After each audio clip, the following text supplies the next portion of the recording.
Je dirais en tant que président de Marianne Solidarité, je ne peux que me féliciter après la tenue de ce colloque qui a réuni quand même plus de 80 personnes, ce qui était envisagé, je dirais des intervenants de grande qualité, tant sur le vieillissement mais aussi sur la pratique. Chambre consultative et une chambre qui représente, ça c'est important notamment dans la période actuelle sans faire référence au débat politique, qui représente ce que j'appelle dans notre jargon, mais pas uniquement dans notre jargon, la société civile organisée. Nous représentons aujourd'hui, nous regroupons aujourd'hui à peu près 70 organisations.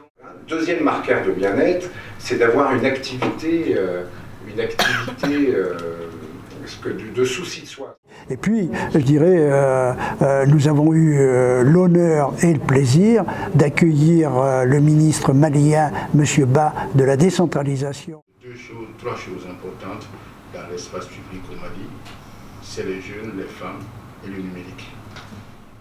L'objectif est atteint de ce que l'on souhaitait faire à travers ce débat où de nombreux élus étaient présents, députés, de nombreux maires adjoints étaient présents et intervenants.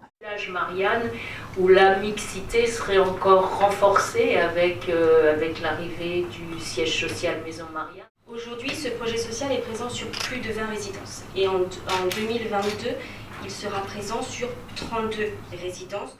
Pierre-Marie Chapon, donc je dirige le cabinet VA Conseil et on travaille ensemble depuis un certain nombre d'années. Voilà, donc effectivement aujourd'hui c'était le deuxième colloque de l'association Marianne Solidarité. C'était assez intéressant au niveau des débats d'entendre justement l'ouverture aujourd'hui qui commence à arriver sur les méthodologies liées au maintien à domicile des seniors et surtout à leur redonner une utilité sociale. Donc là c'est un domaine sur lequel on intervient aujourd'hui massivement. Et après 16 ans passés à l'hôpital public, je suis venue au centre de prévention Bien Vieillir. Donc plus de 45 ans à faire du tutorat avec des jeunes qu'on embauchait.